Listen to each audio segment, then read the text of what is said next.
Kia ora whānau, and welcome to another episode of Get a Job and Get Healthy with Costas Enterprises. I am your host, Alex Costas, and today I'm going to continue my passive income series. Specifically, this one will be about TeeSpring. I will be giving you a little bit of a review of TeeSpring. Now, of course, as always, these are my own opinions. This particular review will also explain a bit about the upload guide. Now, I strongly suggest that for this particular episode, if you do want to know more about this, please do head along to my blog post in regards to the exact same thing, called Passive Income TeeSpring Review Uploading Guide. There are a lot of pictures, and I created designs specifically for this podcast and this blog post that you guys can look at in order to upload it, show you how to use the uploads process, as well as what I actually enjoy about uploading it through TeeSpring, which is a little bit different from Redbubble and Threadless. So we'll jump right in. This one I will hopefully be a little bit shorter than the last podcast, and I thank those people that have listened to the podcast, and sorry for the 45 minutes odd, 47 minutes, however long it was. So hopefully this one won't be as long. As always, if you do need to contact me, please feel free to email me at doncostas@gmail.com, or leave a message, leave a comment on my website. And yeah, let's jump right in. So, got a lot of feedback from people about the podcast I released last week, as well as the blog post in regards to Redbubble. If you check last week's episode, you will notice that I did review Redbubble and was quite open and honest about the differences between the three different print-on-demand services that I was using, and what was good, what was bad about Redbubble specifically. So with this particular episode, I'm not going to delve too much into the other differences between the other three, because I think I've already covered that off for the most part. There will be some mentioning of the other sites that I use, but for the most part, I'm going to try and stick as much as I can to TeeSpring itself. So if you go to my website, as I said, you can actually find images of my TeeSpring site. Now, my TeeSpring site I've been running for about 3 or 4 months. I'm going to be completely open and honest with you and tell you that on TeeSpring I have not had any organic sales yet, but I have had a couple of views from other things, and I will discuss that a little bit more as well. Now, there are a lot of things that I do actually like about TeeSpring up front, but there are definitely some things that do hurt this print-on-demand service. Not to the point where I don't think you should be using it. I think for the general audience size that they've got, it's still a good opportunity to upload, especially if you are also uploading to, Redbubble, Amazon Buy Merch, all that sort of stuff, or Merch by Amazon, should I say. So we're going to go over the pros and the cons. Now, the first pro that we talk about, and that I personally like, is the analytics that you see with TeeSpring. Now, when you start doing your print-on-demand services, and you start uploading, and you've been in there for a little while, you'll start seeing things like analytics.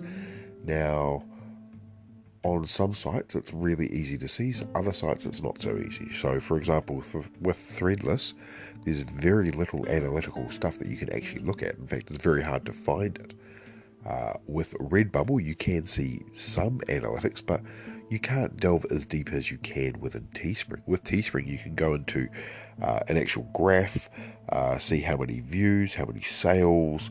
You can also see things like what has had the most views out of your sites. I actually really enjoy looking at the analytics because it gives me an idea of what trends are going from my own designs, which people are actually enjoying, and what I can sort of go forward with in the future when I am creating designs on things like Canva. then I know, right, well, this worked, this didn't work, maybe I should start looking at this. Now, to date, the highest views I've ever had on one single product is about 18 views. Now, when it comes to analytics, I do have to preface by saying that that when I was having my 18 views, that was when I was doing Facebook ads, okay?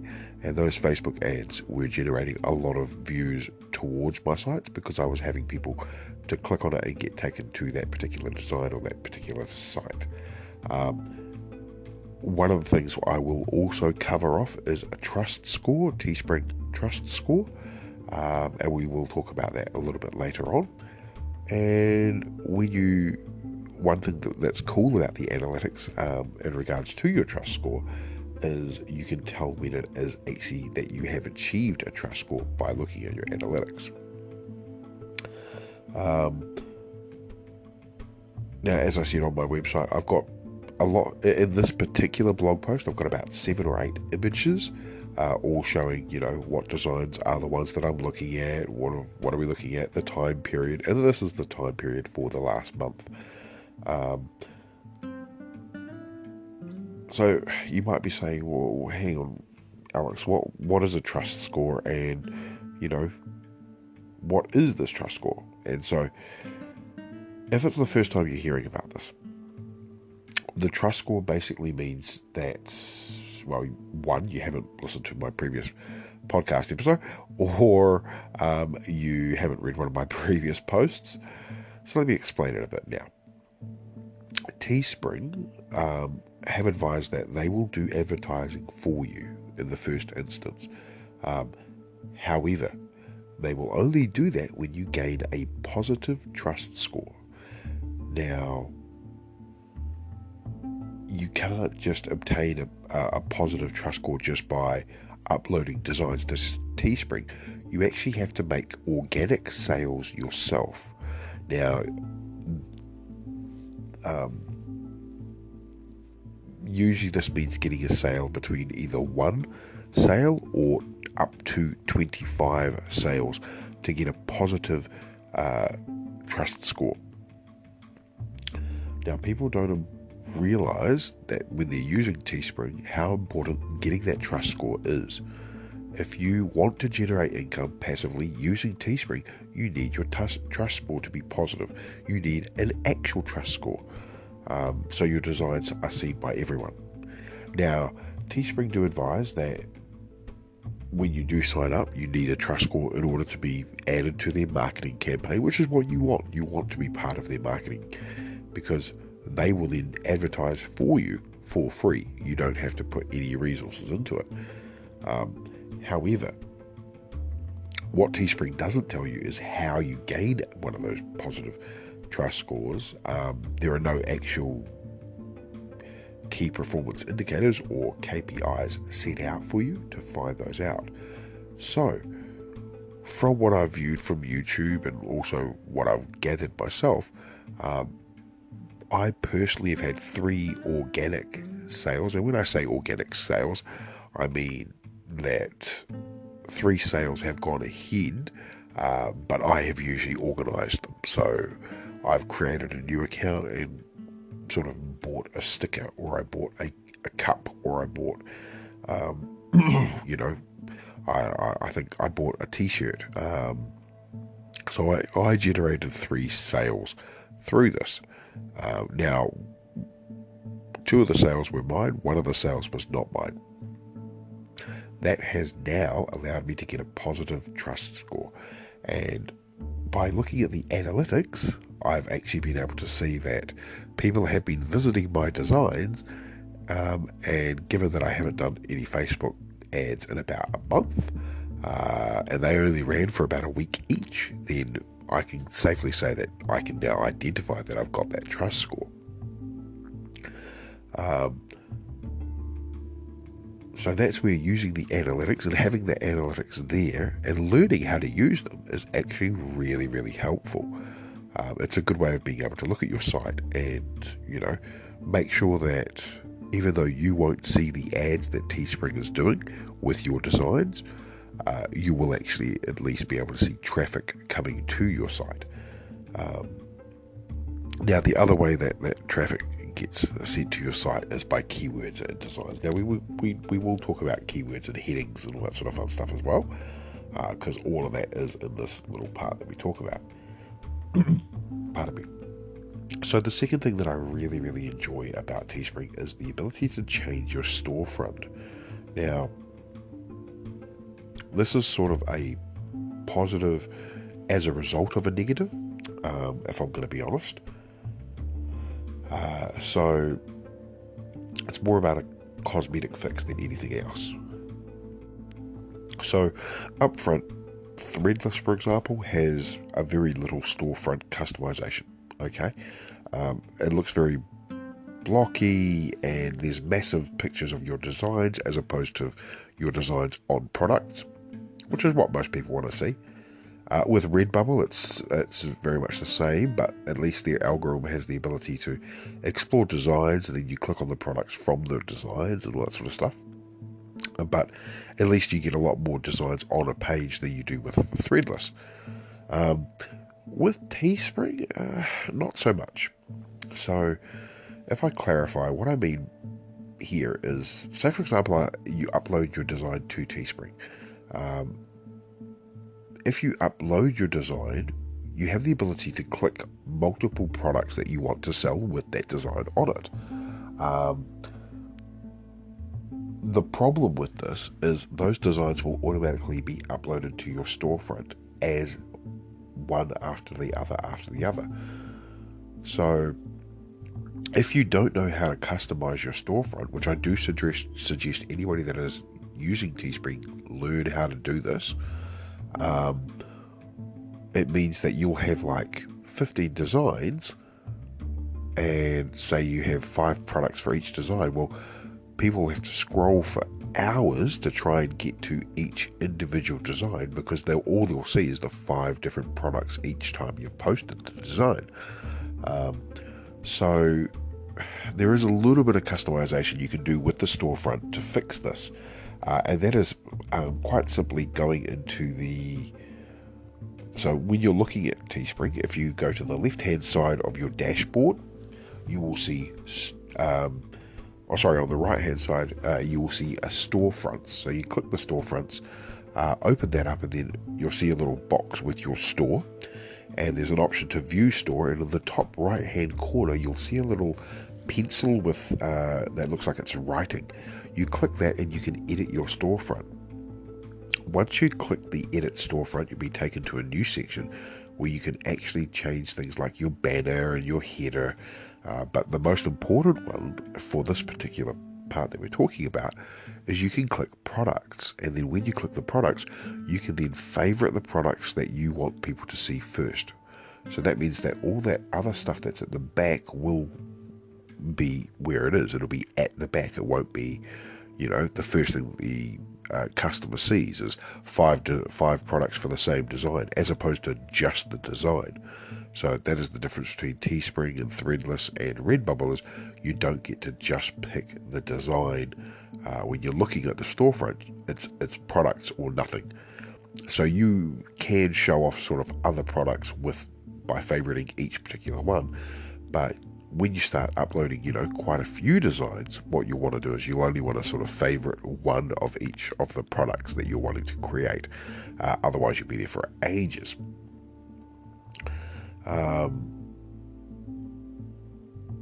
Being able to change your storefront up a bit is really important, because it means that you can sort of give a bit more personality to your particular store, which is the whole reason why you're doing the print on demand. Most of these designs that you create, or words, or whatever it is that you are doing through your print on demand, it's part of you. And so having the ability to change your storefront a bit so that it is more you, then that's quite a cool little feature. The next thing that I really like is the uploading preview, and the whole upload process is actually quite good. So if you go to my blog post, I do actually cover off the whole process of how you actually do an upload, pretty simply, really. what I really like about it is the user experience. The user interface is actually quite easy for those that are just starting out. So if you are new to print on demand and you're sort of still thinking, oh, I don't know what I'm supposed to do, how am I supposed to upload stuff, go to my blog, and you will actually find the guide hopefully pretty easy to follow. It's a lot easier to see it with TeeSpring. With Redbubble, for example, and I discussed this with my previous podcast, if you want to edit your image on the actual product, instead a little pop-up comes up, and it's not the easiest things to resize. Whereas TeeSpring, it is really easy to resize your design to make it fit better on the product that you're wanting to do. That is because you do each product one by one by one. So you click which ones you want to make available to your store, and then within each product you can click into and actually drill deep on there, and that includes things like changing the image, adding text, choosing the colors that you want to be able to be sold on. So if your design, for example, is quite a light color, well, you don't want to have just light colors as your shirt if it's going to be not contrast on the actual image and makes the thing look horrible. So you can pick just dark colors, for example, so that your image really pops.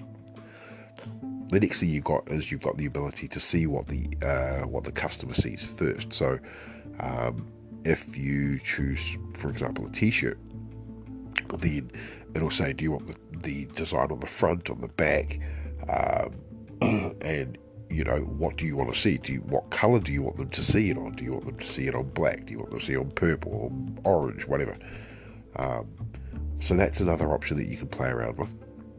And then the difference between TeeSpring and Threadless and Redbubble is in the upload window is where you actually set your profit. So that's where you set how much you want to put for your TeeSpring. Now, I've got to be honest, TeeSpring do actually put their profit up quite high. Now, they do that so that they make you a bit more money, which is all good and well, but, when someone's going to pay sort of $60 or $70 for a t-shirt, just so that you can get a profit of $30, well, that's, quite frankly, pushing it a bit. The other thing that this little section has is there's you can choose to see the preview, or you can actually see the design. So when you're uploading, you do the design. There's sort of a dotted square where your design should go, and you can resize it, make it bigger, pinch, all that sort of stuff. So you could effectively do this on your tablet. I would not suggest that though. It's not exactly. I mean, it's easy, but it's not fantastic.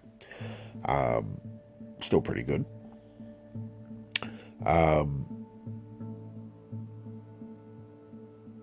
Then simply click continue. You'll be taken to a next screen. The next screen is where you add your different products. And so if you wait a few minutes, what will happen is your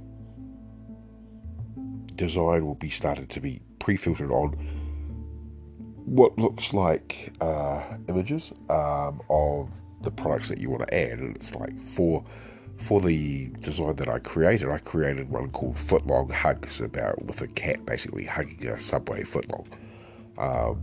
And so that's my design. Very, very cute, very, very funny, I thought. And so in it, I've got things like a t-shirt, and I've got a face mask, and I've got like a sticker, and I've got a mug, and things like a pillow. And by selecting the one that you want, you can actually add that there. Then you simply just repeat the steps for each product, and add your 5 steps, 5 to 7 products, and there's your things. Once you've done that, you go to the continue page. Now you click the continue at the bottom of that page, and that then takes you to the actual publishing of your design. So you can put your title and your description, and what people will see. Again, you put whether it's going to be the front view on black or purple, or whether it's the back view, depending on what product you've selected originally. And you can also set things like your URL, whether or not you're the visibility of your design, whether it's open to the public or if it's only available to you. And then you can choose to add it to a storefront. So with TeeSpring, you can actually have more than one storefront running. So you could have a niche specific store in regards to just nature, for example, or in my case, probably just succulents if I was going to create one.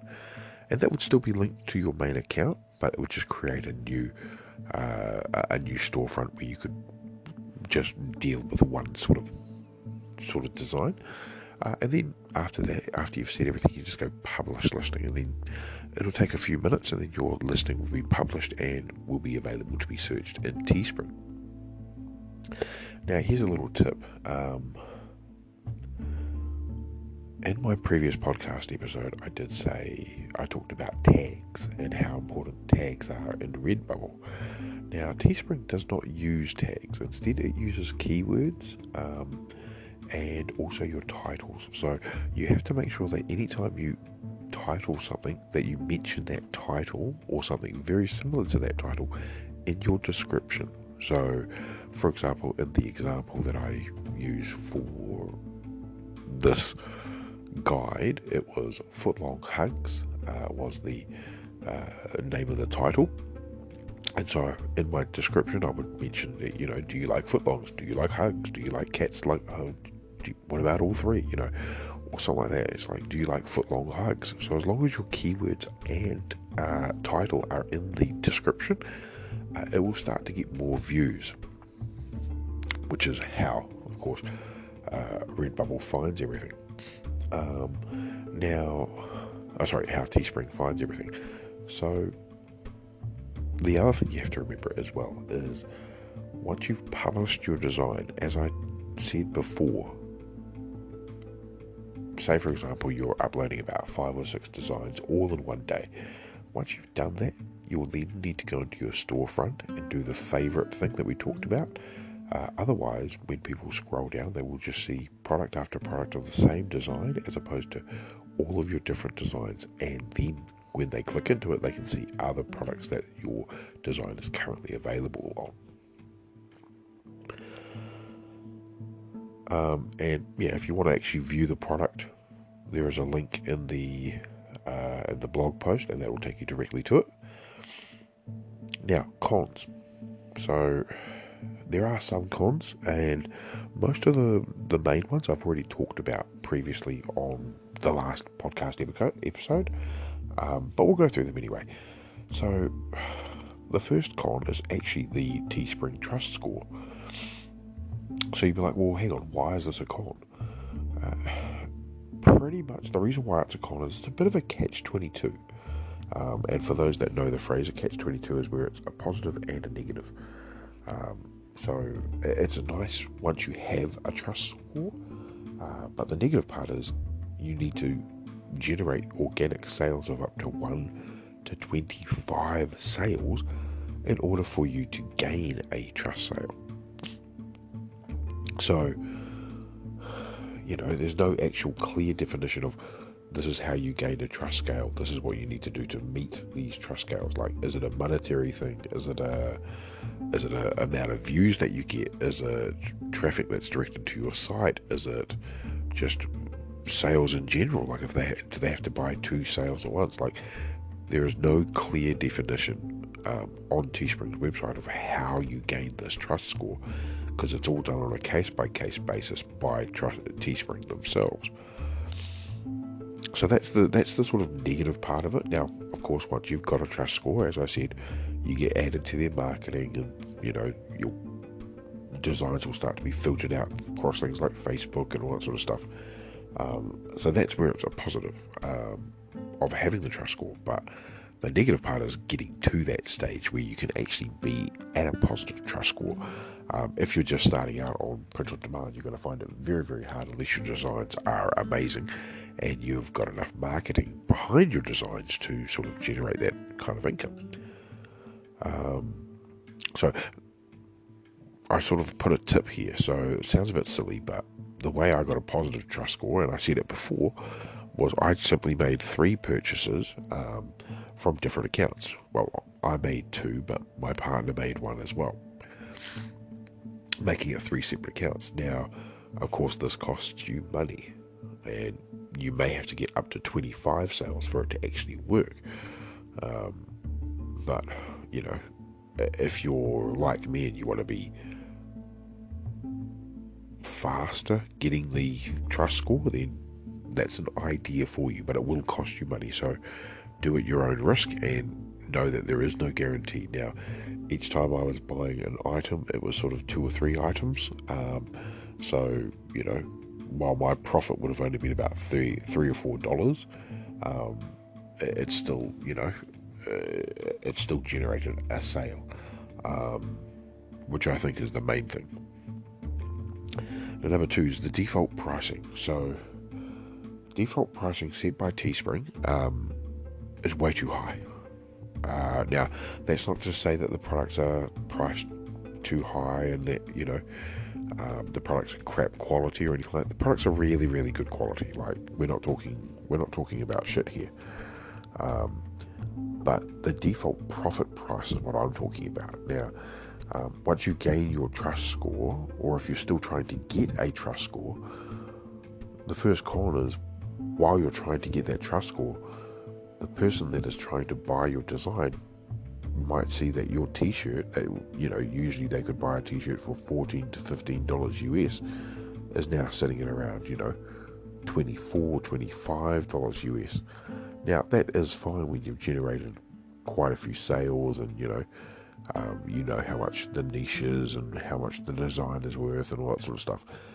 But if you're just starting out and you're trying to get a trust score, people will probably be deterred depending on the quality of your image and the quality of the products that you've put up on TeeSpring. Now, I know what you're thinking. You're thinking, hang on, I want profit. Profit is what I need. That's how I get money.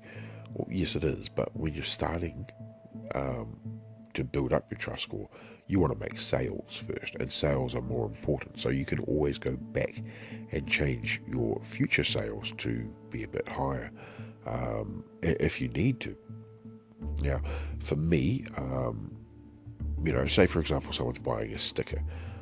Now, most stickers these days that go on Canva, you know, they will do they go on TeeSpring. They will do like a $5 US dollars markup for you, so that you're making $5 on every sticker. Well, hey, it's a sticker.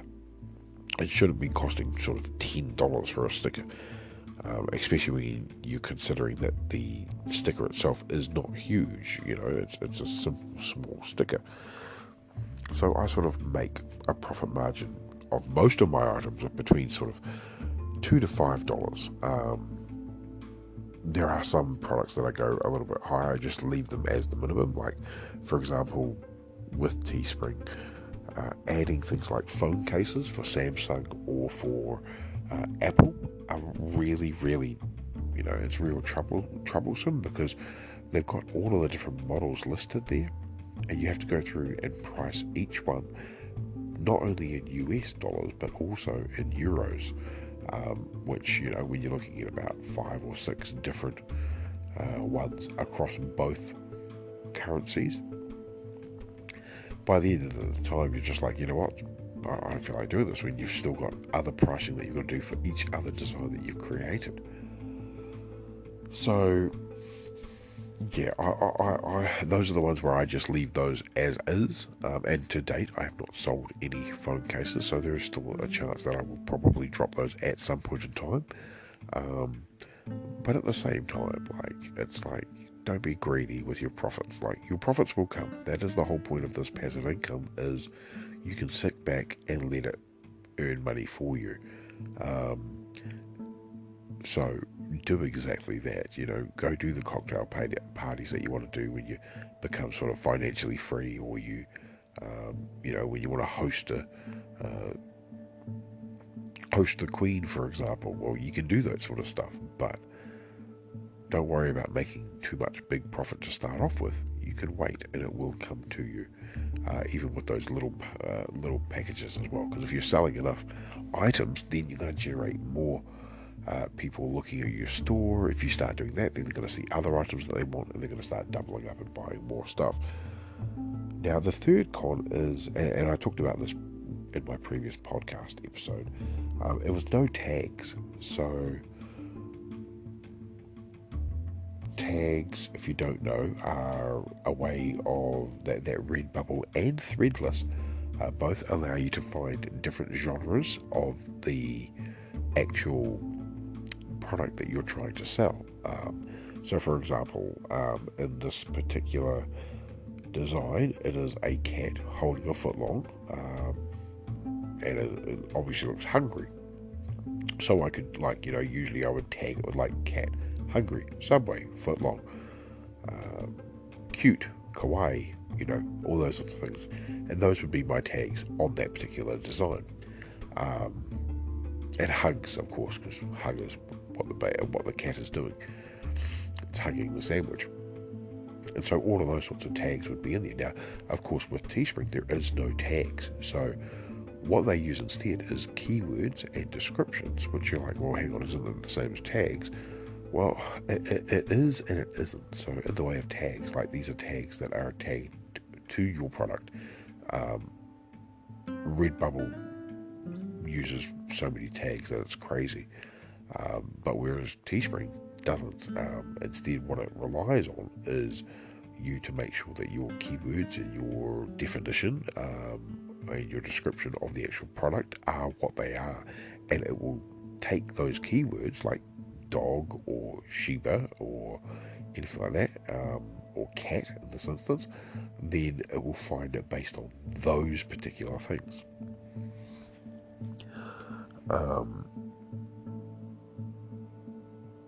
So yeah, the con in that respect is you may not be able to generate as much traffic to your site, given that people have to actually search for the keyword that you're looking for. And if you call something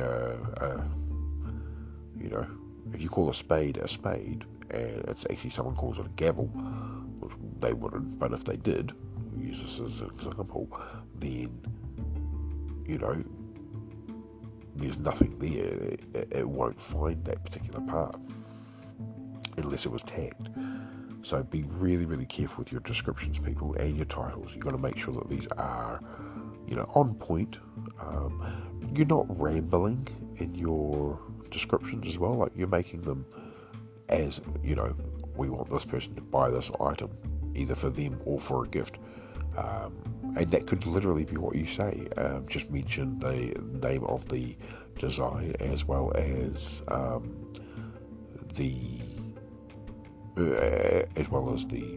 make an accurate description and an accurate keywords for you. So what's your conclusion, Alex? Well, let me get on to that. So,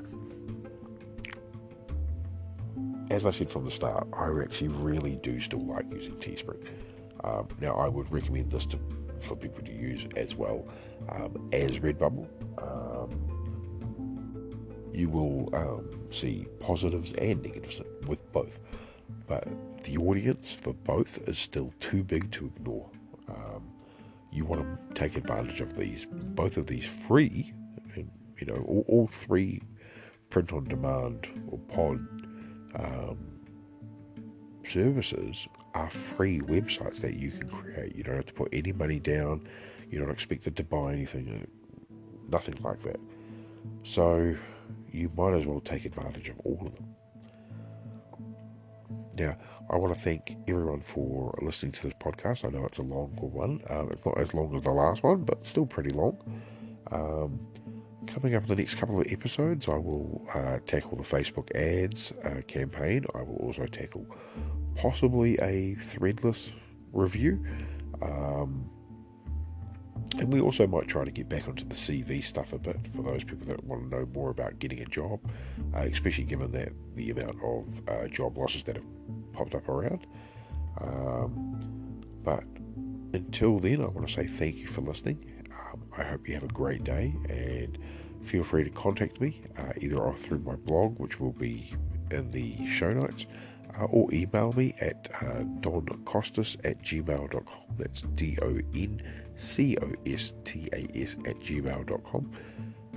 I'd love to hear from you, and if you've got any ideas or you want me to review any print on demands, or you want me to try any print on demands, services, please let me know. I'll try my best, because I want to make this a happy community, a happy family, and you guys are all whānau, so let's do this properly. Until next time, have a great day and good luck.